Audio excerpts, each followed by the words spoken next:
안녕하세요. 부동산 TV 부동산입니다. 엄숙. 그 다음 진지하게. 오늘은 제가 엊그저께 부동산 TV에서 말씀드렸던 대로 좀 초대 손님을 모셨습니다. 성동구에서 부동산 중개업을 오래 해오신 그 투미 부동산.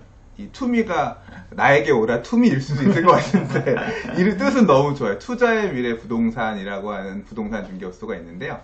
거기 이제 김재경 대표님? 부장님. 예, 부장님을 모시고 조금 부동산 얘기를 해볼까 해요.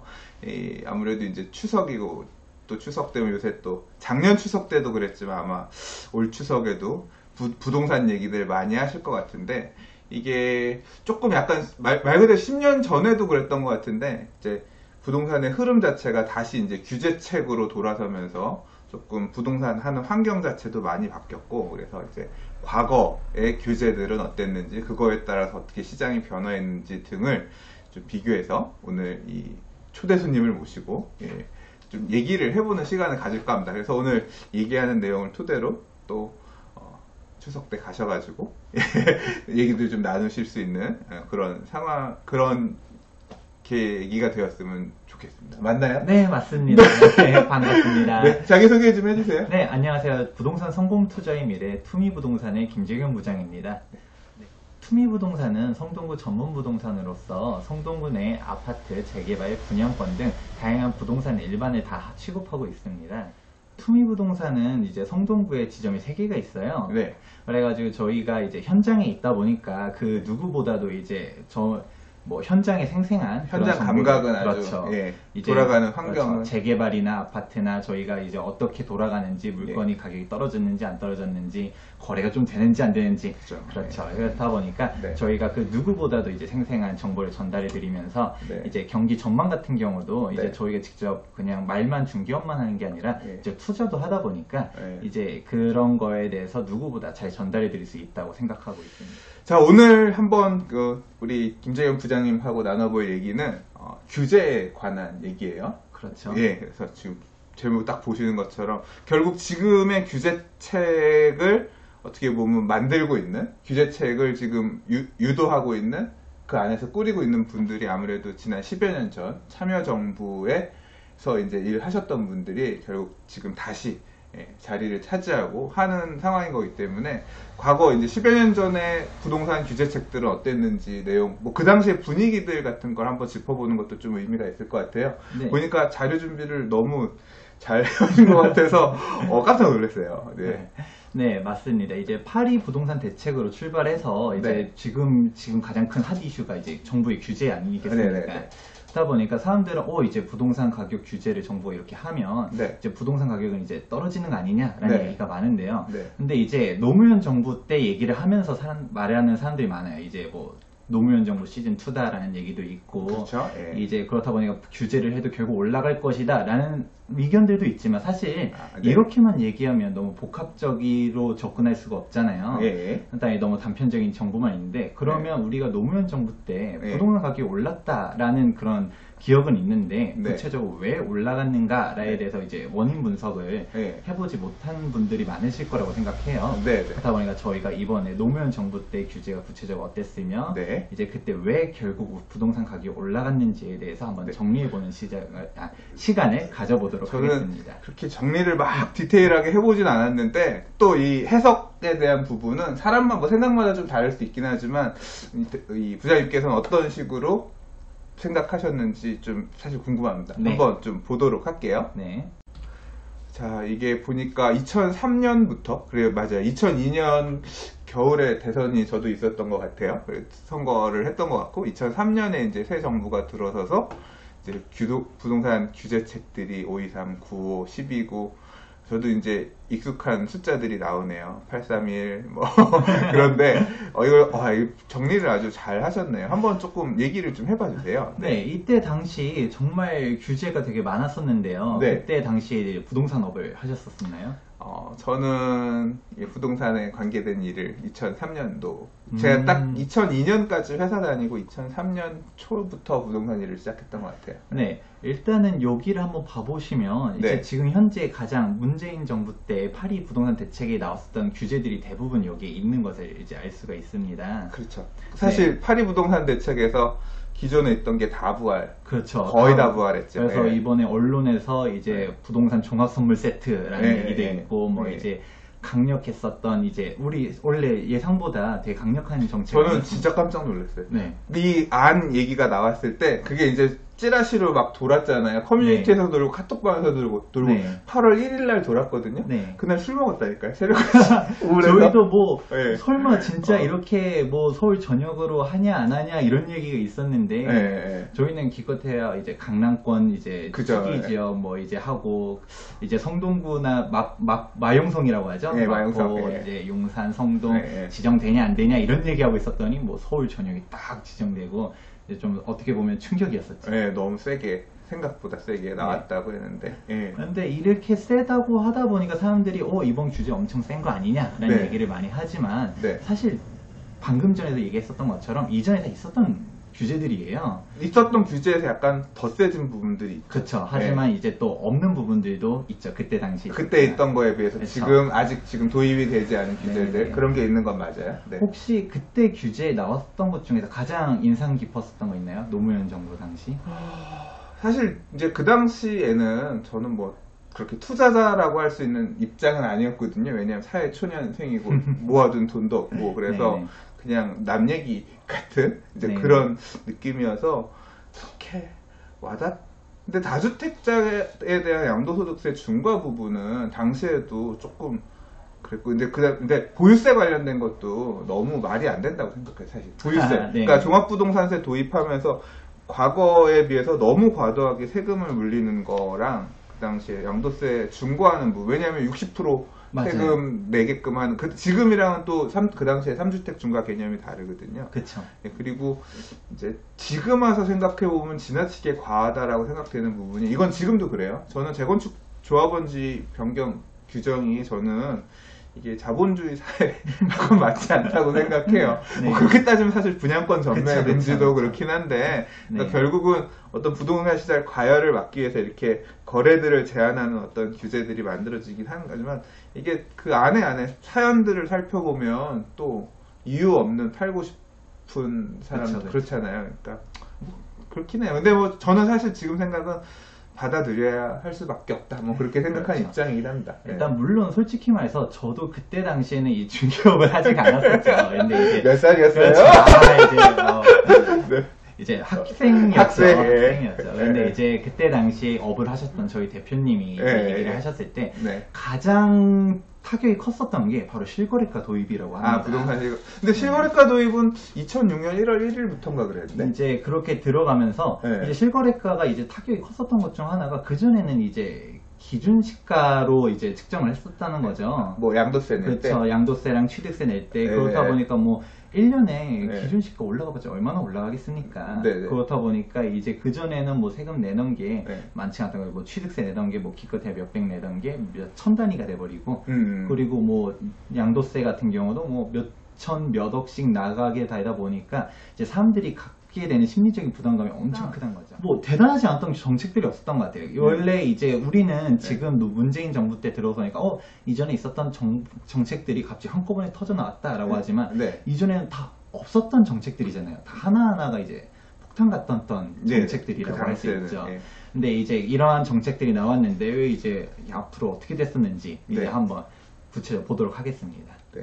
자, 이게 그러니까 좀 전에 우리가 봤던 이 규제책이 2003년부터 이렇게 2006년까지 참여정부 시절에 대책이 나오면서 가격 변화가 어떤 식으로 일어났느냐. 매매 가격 지수 변동을 이렇게 정리, 이 그래프 되게 누가 그린 거예요?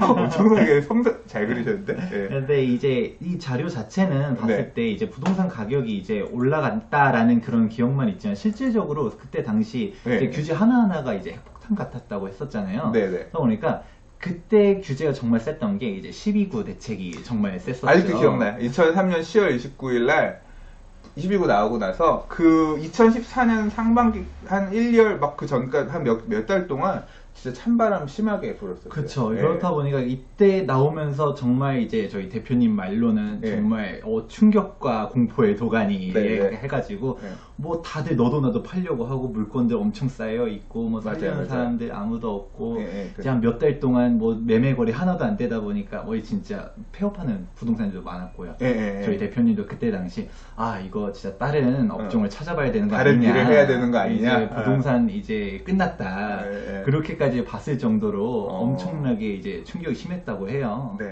네, 이제 그때 당시 이제 대부분 사람들은 그때 당시 상황을 잘 기억 못 하시는 분들도 있었겠지만 이제 중기업 현업에 있으셨던 분들은 정말 칼바람 불었다라고 하더라고요.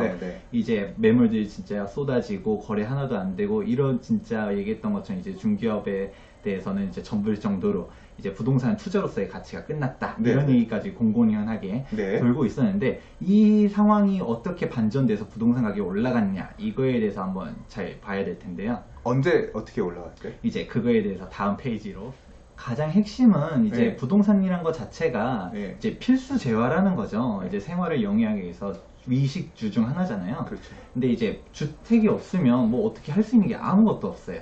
근데 이제 부동산 자체는 아무도 안 살려고 하는 상황에서 그러니까 2003년 12구 나오고 나서 가격이 빠지면 안 살려고 하는 상황에서 가격이 떨어지려고 하는데 이제 가서 물건이 빠지는데 누가 집을 살려고 해요. 떨어지는 칼날은 잘 안 받으려고 하죠. 그렇죠. 그런데 이제 아이러니하게도 필수제다 보니까 뭐 집이 없은 상태에서 뭐 어떻게 길거리에 나앉아서 잘 수는 없잖아요. 그러니까 집은 어떻게든 필요하고 그렇다 보니까 집은 사기 싫다 보니까 이제 전세나 월세 쪽을 찾게 되는데 그러니까 매수가 주니까 결국은 임대료라도 살아야 되니까 임대 수요가 늘어났다는 말씀이신 거네요. 근데 결국 임대를 놓는 사람들은 다주택자들 아니겠습니까? 뭐냐면 주택 하나 있는데 그 집을 임대 놓을 수는 없다 보니까. 근데 이 다주택자들이 부동산 가격이 떨어진다고 하다 보니까 편안하게 이제 전세 놓는 사람들이 없었던 거죠. 너도 나도 빨리 팔려고만 하지 이거에 전세 놓지 않다 보니까 이제 매매 물량은 쏟아졌는데 이제 전월세 공급이 없는 거예요. 뭐 이런 거는 사장님 매매 물건 있어요? 가서 물어보면 매물은 있는데요. 전세는 있어요. 그러면 전세는 없어요. 이런 상황이 되는 거네. 그러니까 뭐 들어가실 수 있는 매매 집은 있는데요. 임대도 전세 물건은 별로 없네요. 뭐 이런 상황이 된 거네요. 뭐 전세가 하나도 없다 보니까 이제 뭐 가격 떨어져도 이거 싸니까 사라라고 해도 아무도 안 살려고 전세는 없고. 근데 어떻게 해요? 집은 구해야 되겠고. 집은 필요하니까. 그러다 보니까 이제 급매물로 나온 것들 하나 둘씩 거래가 되다 보니까 이게 또 가격대가 이제 지탱되면서 결국 다시 매매 가격이 올라가는. 그러니까 가격이 일단 12구 대책 이후에 매매 가격은 빠졌는데 이게 안 팔리는 물건이 낮은 금액대에서 이렇게 그냥 시장 안에 머물고 있었는데 임대 구하려는 사람들이 임대 물건을 찾는데 임대도 없으니까 결국 이렇게 싼 거 그냥 이 정도면 그냥 사도 되지 않을까 하는 것들이 이렇게 밑까지 떨어져 있는 물건들을 하나씩 사주면서 거래량이 만들어지고 그런 게 하나씩 거래가 되면서 가격이 살살 올라갔다. 그 말씀이신 거네. 그게 이제 12구 대책 이후에 2004년도 얘기인 거네요. 이게 집이란 거 자체가 우리가 뭐 필수제라는 거 자체 이게 가장 핵심이죠. 그러니까 집의 속성, 그러니까 부동산에서 주택이라고 하는 근본적인 속성이 이제 그렇게 결국 이제 그런 작용으로 나타났다는 말씀이신 거네요. 네, 맞습니다. 네, 그렇게 이제 정책이 나오고 보다 보니까 이제 사람들은 정책이 엄청 셌는데 결국 부동산 가격이 또 다시 올라갔네. 그러니까 이게 학습 효과가 된 거네. 그러니까 그렇게 떨어졌지만 결국은 또 수요에서 올라가는 모습을 보이니까. 그 이후로는 이제 정말 백약이 무효하다고 할 수 있었죠. 이제 정책이 터져도 계속 올라갔었고 그래도 그나마 좀 셌었던 게 이제 831 대책이 좀 셌었습니다. 그러니까 2004년도 한 해 그렇게 가고 2005년에 또 올라가니까 831 대책이 나왔죠. 831 대책 나왔었는데도 이제 그때는 그렇게 폭락하지 않았었어요. 831 대책 이후에는 831 대책 나오고서 그냥 다들 관망하면서 보합이 이제 좀 유지되면서 거래는 좀 없다가 그러다가도 다시 결국 부동산 가격이 뛰었고 이후에는 어떤 이제 정책을 쓰던 간에 우리가 기억하는 것처럼 노무현 정부 때 정책을 아무리 썼어도 가격은 폭등했다라는 이런 결과가 나왔었습니다. 결국 정부는 이제 수요를 억제한다라는 포인트를 했었지만 시장에다가 이제 부동산 가격이 계속 올라가고 있다는 잘못된 시그널을 보낸 꼴이 됐었죠. 네. 2005년 831 대책 이후에 그러니까 사실 저는 제 기억으로는 그래요. 2005년 831 대책이 진짜 셌거든요. 그러니까 말 그대로 작정하고 이제 되게 세게 냈는데, 이제 우리가 모두 기억하지만 2006년에 서울 부동산 가격 대폭등 시대가 왔잖아요. 그래서 저도 이제 제가 2005년에 처음 분양권을 샀어요. 그러니까 그 당시에 이제 저도 뭐 이렇게 돈이 많은 사람 아니었기 때문에 이제 분양권을 그 당시에 한 4,500만 원 정도 들여서 살 수 있었던, 그 당시에 이제 아파트를 살까 이 새로 분양권을 살까 하다가 살 수 있었던 분양권을 샀는데 2005년도에는 가격이 하나도 안 올랐어요. 그러니까 프리미엄이 빵이었어요. 근데 파원을 사서 갖고 있었는데 하나도 안 올라. 그래서 몰랐으면 사실 희망은 있었지만 뭐 그거 오르고 안 오르고 뭐 내 뜻이 아니죠. 그랬는데 2006년에 대폭등 하면서, 예, 그게 2007년도에 아파트 입주할 때 프리미엄이 2억 원, 막 1억 5천, 2억 막 이렇게 치솟았던 걸로. 예. 그러니까 이게, 그래서 진짜 깜짝 놀랐죠. 근데 그게 규제는 엄청 세졌는데 가격은 그렇게 올라가는, 그러니까 무피여서 사람들이 사지도 않았던 그런 아파트가, 그런 경험을 저도 실제로 하긴 했었어요. 예. 네. 이게 이제 소위 말하는 무효의 산증인이구나. 이게 그러네, 지금 생각해보니까. 네. 결국 그러면 우리가 왜 부동산 정책을 이렇게 강력하게 했음에도 불구하고 왜 이렇게 부동산 가격이 결국 왜 올라갔는가 라는 거에 대해서 한번 어떤 식으로 생각하시나요? 저는 되게 시장주의자예요. 그러니까 저는 기본적으로 시장주의자라서 정책은 시장을 단기적으로는 이길 수 있어도, 단기적으로는 사람의 마음을 옥죄할 수 있어도요, 장기적으로 놓고 보면 무조건 시장이 이긴다고 생각하거든요. 너 집 사지 마. 아무리 이렇게 법으로 나이 30세 미만의 사람은 주택을 소유할 수 없습니다. 예를 들어 이런 법을 만들어내. 그러면 그 법을 사람들이 따라서 가려고 하지 않고 결국 그 법이 옳다, 그르다를 하기 전에 이제 음성적으로 이렇게 시장이 왜곡되는 현상이 나올 거라고 생각하거든요. 그래서 결국은 그렇게 누르려고 했지만 누르지 못했던 거는 시장의 힘이 더 셌다, 수요가 더 많았다, 그리고 어떻게 보면 그 금액이 적정한 매매가라고 생각하는 사람들이 시장으로 나온 거니까 뭐 시장의 원인이 아닐까, 전 개인적으로 그렇게 생각해요. 뭐 그렇죠. 예를 들어서 뭐 저도 또 생각하는 것 중 하나는 앞서서 얘기했었던 것처럼 결국 임대 공급이 없었던 거예요. 그렇죠. 왜냐면 매매 가격은 뭐 떨어졌어도 뭐 말했던 임대 공급을, 왜냐면 위식주에서 주거에 대해서 안정적인 공급을 해줘야 되는데 그런 게 하나도 없는 상황에서 수요만 억누르다 보니까 얘기하셨던 거 이제 시장이 그렇죠. 시장이 이제 좀 더 빠르게 움직이는 거죠. 수급이 불안했으니까 결국 임대 공급이 없으니까 결국 임대 수요가 매매로 전이가 되면서 가격을 방어하면서 올라가주는 역할을 해줬고, 결국 부동산 매매도 적절한 공급이 없었다라고 판단을 해서 가격이 올라갔다, 이렇게 생각하시는 거네요. 이것도 똑같아요. 저희가 봤을 때는 이제 부동산 양극화가 이제 점점 심해졌었던 것들도 이제 다주택자 규제를 했기 때문이라고 저희는 보고 있습니다. 그렇죠. 왜냐면 상식적으로 이제 부동산님이 이제 주택이 여러 채가 있어요. 강남에 집이 있고 지방에 집이 있어요. 어떤 거 먼저 처분하시게 되죠? 그러니까 먼저 똘똘한 거 하나만 갖고 별로 안 좋은 것들은 처분하려고, 그러니까 지방의 물건 늘어나고 강남의 아파트는 물건이 오히려 줄어드는 그런 상황이 생길 수밖에 없죠. 강남에 있는 집을 굳이 먼저 처분할 이유가 없죠. 왜냐면 다주택자 규제에 얘기했던 것처럼 뭐 주택 숫자가 뭐 세주택이다 그러면 뭐 세금을 더 때린다 이런 식으로 가면 뭐 주택 숫자만 줄이면 되면 지방에 있는 집을 먼저 처분하게 되고, 뭐 경기도에 집에 있으면 경기도 집을 먼저 처분하고, 서울 내에서도 집이 여러 채면 서울 외곽 지역이라든지 아니면 입지가 좀 더 떨어지는 데부터 정리를 하게 되잖아요. 그렇죠. 이렇게 되다 보니까 이제 부동산이 지역별 양극화가 점점 심해진다고 볼 수 있습니다. 그러니까 지금 그 당시에도 그랬던 것 같은데, 그래서 그 당시의 트렌드가 저도 지금 생각이 나는 게 중대형이 그 당시에는 되게 아이콘이었잖아요. 기왕이면 좋은 지역에 부자들이 들어가 살 수 있는 중대형 아파트 똘똘한 거 한 채를 가져가는 게 지금 이 규제 하에서의 트렌드다 라는 얘기가 그 당시에도 있었고요. 그래서 이제 다주택은 어차피 보유하는데도 2주택, 한 사람이 2주택 이상 갖고 있으면 6억 초과분에 대해서 세금도 떼고 종합부동산세 맞고 일단 두들겨 맞으면서 그건 가야 되는 거고, 팔아도 차액의 60% 를 세금으로 내야 되고 하니까 결국 다주택자들은 여러 주택을 가져가야 될 의미가 없고 그러니까 결국 사이드 말대로 예, 상대적으로 조금 비교 열의에 있는 지역의 주택들을 매각하려고 하니까 그쪽으로 물건이 늘어나고 그다음에 메인에 붙어 있는 물건들은 오히려 물건이 감소하는 예, 그런. 근데 지금도 그런 상황이 파리 대책 나오고 나서 네. 조금 발생하고 있는 것 같다는 느낌이 들어요. 맞아요. 벌써 지방 같은 경우는 미분양 얘기도 나오고 있고 이제 서울 같은 경우는 그렇게 규제가 세도 강남권은 뭐 청약 경쟁률 높아지고 이제 뭐 장난 아니잖아요. 그렇죠.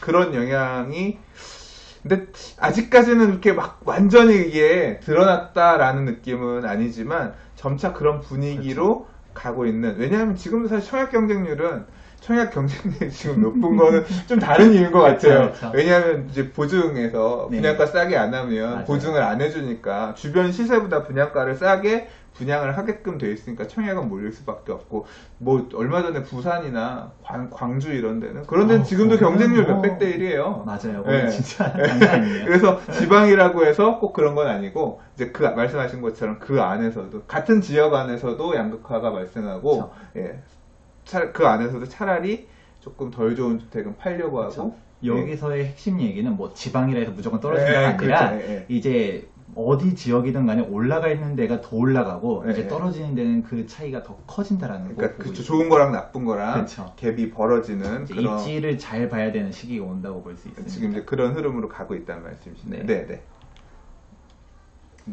실제로 이제 그래프를 보면요. 이제 우리는 부동산 가격이 노무현 정부 때 엄청 올랐다라고 생각하는 분들이 많을 거예요. 하지만 이거는 반은 맞고 반은 틀렸어요. 왜냐하면 전국적으로는 올라간 게 맞아요. 한계가. 하지만 이제 실질적으로는 당시 버블 세븐 이제 수도권이 끌고 가는 게 있었었고 하지만 기타 지방은 그때 가격 폭락한 다음에 그렇게 큰 상승을 이루지 못했습니다. 결국 이제 지방과 이제 수도권과의 격차가 엄청 커졌다는 거죠. 그러니까 그 당시에 부동산 가격이 오른 건 맞는데 이게 서울은 올랐고 서울 수도권은 많이 오른 게 맞는데 오히려 지방은 저 지금도 기억나요. 그때 어디 무슨 집값이 오르니까 막 무슨 뉴스 토론 프로에 나왔는데 대구 쪽에 무슨 교수님이 나오셔서 이게 우리 지방에 있는 이 아파트 한 채 팔아도 서울의 아파트 뭐 몇 평도 못 산다 막 그런 얘기를 하셨던 게 지금 기억나요. 그래서 아 지방은 이렇게 부동산 가격이 너무 안 오르고 서울만 너무 이렇게 폭등을 했구나 그걸 체감할 수 있었거든요. 그 생각해보니까 그랬던 것 같아요. 근데 이게 지금 여기 지도에서 보이는 지금 뭐 2007년도 6년도 이 그래프가 지금 말씀하신 서울 수도권이 이렇게 전국은 이렇게 올랐죠. 전국을 사실 수도권이 다 끌어올린 거네. 그쵸. 지방은 다 내려갔는데 이걸 수도권이 진짜 비정상적으로 많이 그 당시에 올랐었는데 이게 결국 다주택 중과에 대한 어떤 주택을 여러 개 갖지 못하게 하는 부분이 이런 식으로 작용했을 수 있겠다. 그렇죠. 제가 뭐 얘기했었던 것처럼 뭐 상식적으로 뭐 강남의 집을 가지고 있을래, 뭐 지방에 있는 집을 가지고 있을래 했던 거랑 이게 구체적으로 통계를 봤을 때도 이런 양극화가 심해졌다는 걸 볼 수 있었고요. 이제 서울로만 봐도 이제 서울 내에서도 이제 강남과 강북 격차가 더 커졌다라는 거죠. 그 당시에. 네, 강남, 강북 둘 다 올라가긴 했지만 이거는 상승률이잖아요. 근데 강남과 강북의 매매 가격 기준 자체가 다르잖아요. 그러다 그렇죠. 보니까 강남은 정말 그야말로 폭등이라고 할 수 있었죠. 그 전만 했어도 이제 강남이랑 강북이랑 그렇게 가격 차이가 엄청 크진 않았었다고 하더라고요. 근데 이제 이 노무현 정부 지나고 나다 보니까 이제 넘어갈 수 없는 강이 생긴 거죠, 정말. 그러니까 가격 갭이 그런 것 얘기 있어요. 보면 옛날에 뭐 잠실에 무슨 아파트랑 나 살고 있는 어디에 무슨 아파트랑 가격 몇 천만 원 차이밖에 안 났는데 지금은 몇 억. 이제 지금은 10억 뭐 이렇게 됐다. 이제 그런 얘기들 간혹 하시는데 이제 그게 어떻게 보면 지금 그렇게 그런 부분이라고 볼 수도 있겠네요. 네. 결국 이제 서울의 공급 부족이라든가 풍부한 시장 유동성 등 이제 부동산 상승 요인을 갖다가 무시한 채로 이제 수요 위주의 억제만 했을 때 일시적으로는 이제 억눌릴 수는 있어요. 시장이 이제 정부가 너무 강하게 이제 대책을 내다 보니까. 하지만 이후에 이제 억눌렸었던 시장이 폭등을 할 수 있는 거죠. 그리고 말했던 것처럼 시장 왜곡이 일어나는 거죠. 왜 지방 가격은 더 떨어지지만 이제 오히려 수도권은 더 폭등하는 그런 상황이 나오는 것처럼 지금 이런 식으로 공급에 대한 정책 없이 수요 중심의 이제 규제를 펼치게 되면 그때 노무현 참여정부 시즌 때랑 비슷한 이런 일이 재현될 수 있다고 저희는 보고 있습니다. 네. 그러니까 제가 말씀하신 부분은 이해가 돼요. 그러니까 지금 부동산 규제책, 제가 역대 부동산 규제책을 저도 뭐 현장에서 계속 봐왔던 사람이기 때문에 정리도 하고 해봤던 사람이기 때문에 항상 부동산 대책은 현 상황에 대한 판단을 하고요. 그러니까 항상 보면 어떤 뭐 시세는 어떻고 거래량은 어떻고 이거에 대한 얘기가 나오고 이런 원인이 있기 때문에 이런 원인을 해결하기 위해서 이렇게 수요를 억제하겠습니다. 그리고 그 수요를 대체하기 위해서 이렇게 공급책을 만들겠습니다. 항상 이걸 두 개의 그걸 같이 내거든요. 부동산 대책이. 근데 파리부동산 대책에서는 사실 유의미한 공급책은 없었어요.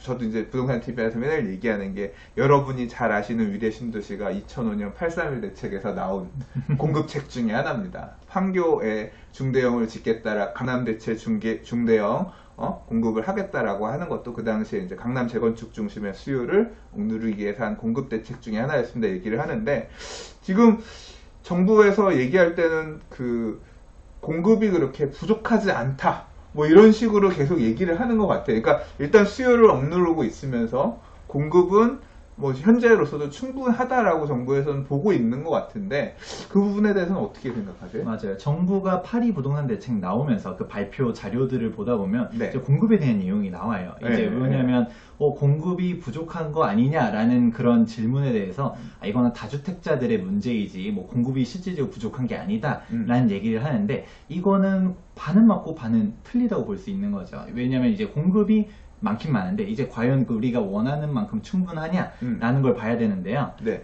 이제 보시면 이제 실질적으로 공급 과잉 얘기는 뉴스에서 엄청 많이 나왔었어요. 작년에 작년 그 재작년부터도 2017년, 2018년도 공급 과잉이다 이런 얘기 많은데 실질적으로 보시면 되게 많아요. 이제 평년보다 엄청나게 높게 공급량이 늘어나거든요.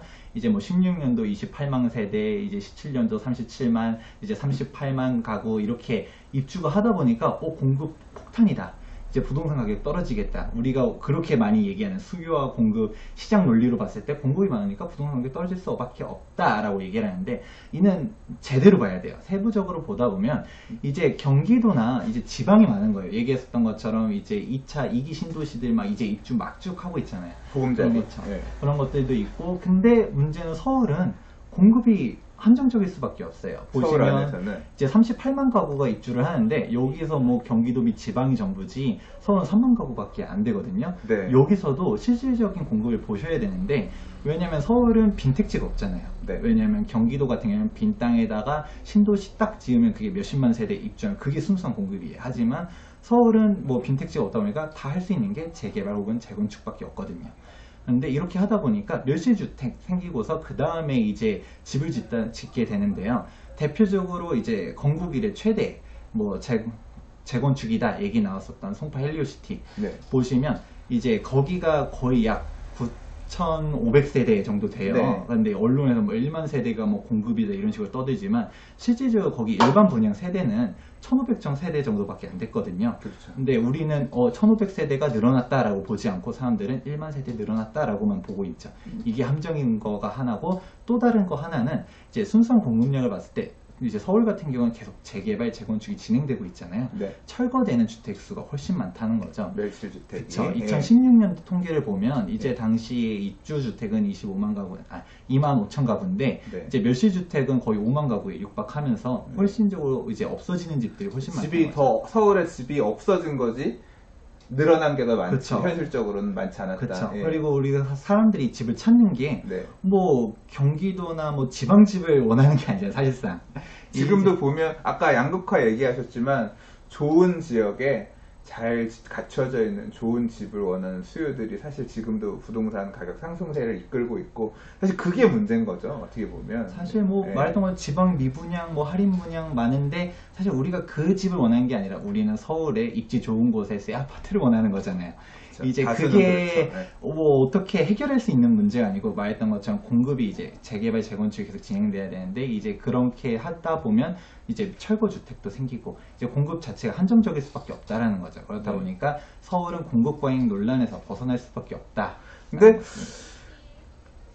사실 이제 저도 되게 관심 있는 부분이라서 보는데 그러니까 이게 조금 문제가 될 가능성도 저도 있을 것 같아요. 왜냐하면 지금 강남권의 주택 주거 수요를 만들어주는 한 부분, 그러니까 두 가지 지금 얘기를 하고 싶은 게 있는 게 하나는 지금 이제 공급이 요번에 신반포 6자, 신반포 센트럴자이 같은 경우는 뭐 물량이 아주 많은 건 아니지만 애초에 재건축 단지가 그렇게 큰 단지가 아니라 일반 분양이 많지 않았지만 선분양을 했단 말이에요. 근데 이제 지금 추진하고 있는 재건축 단지들은 자발적 후분양으로 거의 가는 것 같아요. 지금 거의 관리처분 목전에 가는 데들은 정비사업인데도 불구하고 그냥 왜냐하면 이게 선분양을 하면 HUG가 분양가를 싸게 안 하면 보증을 안 해주니까 분양가를 보증을 안 받고 분양을 하기 위해서 분양가 상한제에 걸리더라도 그냥 나중에 가서 몇 년 뒤에 분양하겠다라고 해서 아예 후분양하는 데들 많으면 앞으로 몇 년간은 강남 안에 분양 청약을 할 수 있을 만한 단지가 안 나올 가능성이 하나가 있어요. 하나가 있는 부분도 있고. 그러면 주택 공급이 민간 주택 공급이 사실 이제 정부 대책 이런 거 보면 있을 거다라고 얘기하지만 되게 공백이 생기면 사실 그 기간 중에 강남의 아파트를 갖고 싶은데 분양을 받지 못하는 사람들은 사실 또 그 뭐 10몇 억씩 하는 아파트를 받기 위해서 청약 가점이 높은 사람들도 어떻게 보면 비정상적인 사람들이죠. 10몇 억짜리 아파트를 사기 위해서 몇십 년 무주택 그게 어떻게 돼? 그러니까 좀 아무튼 뭐 그런 부분도 하나가 있지만 사실 이제 지난 8.2 대책에서 정부에서 얘기하고 싶었던 거는 정부가 자꾸 다주택 문제를 하는 게 뭐냐면 강남에 그러니까 좋은 지역의 주거 공급이 부족한 이유는 무주택자가 1주택을 사기 위해서 그 집을 사는 게 아니라 다주택자가 그 집을 사면서 더 다주택자, 말 그대로 다주택자들이 그 집들을 자기네들 독점하듯이 과점하듯이 이렇게 가져가는 게 문제다라고 해서 니들이 집을 팔아라. 관점은 뭐 이런 식으로 접근하고 있는 것 같아요. 뭐 그래서 이제 그런 것 같긴 한데.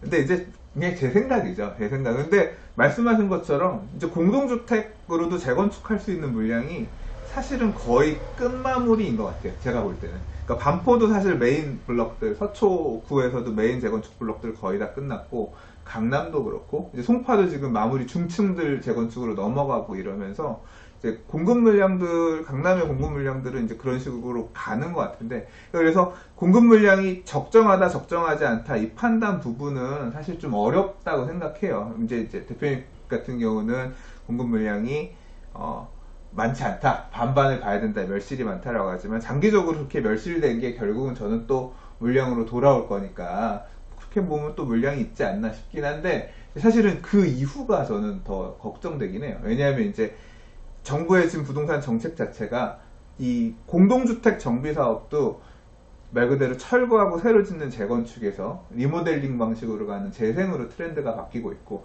사실 이제 강남 재건축은 사실 어떻게 보면 그들만의 리그잖아요. 그 비싼 집을 가져갈 수 있는 사람들은 제한적인 거고 그 간극을 어느 정도 메워주는 게 재개발이었거든요. 근데 이제 대표님도 뭐 재개발 워낙 잘 그렇죠. 아시겠지만 근데 재개발 구역에 신규 지정이 없잖아요. 그래서 맞아요. 이제 지금 추진하고 있는, 지금 공사하고 있거나, 이제 막바지 공사하려고 가는 단지들이 거의 2004년에서 6년, 뭐 늦어봐야 2008, 9년 정도의 재정비 촉진 계획 수립된 데들이 이제 10여 년 지난 지금쯤에 와서 이제 사업 시행 인계가 받거나, 그래서 이제 앞으로 나올 때들인 건데, 그 이후에는 재개발 구역들 나올 데가 없다는 게, 결국 서울 도심안에서 아파트 공급이 딱, 앞으로 한 5년 정도 후면은 정말로 아예 그냥 멈춰버린다. 제로가 될 것 같아요. 네. 예, 그러면 이제 그 다음부터는 이 아파트, 새 아파트에 대한 수요가 갈 곳이 없어요. 그래서 이제 그 이후부터는 정말로 이 공급 부분에서 심화될 것 같다는 생각이 들긴 하거든요. 그래서 도시 재생 사업을 통해서 공급되는 어떤 이 주거 공급 자체가 얼마나 효용성이 있을까. 그런 부분이 사실 개인적으로 좀 걱정이긴 합니다. 예.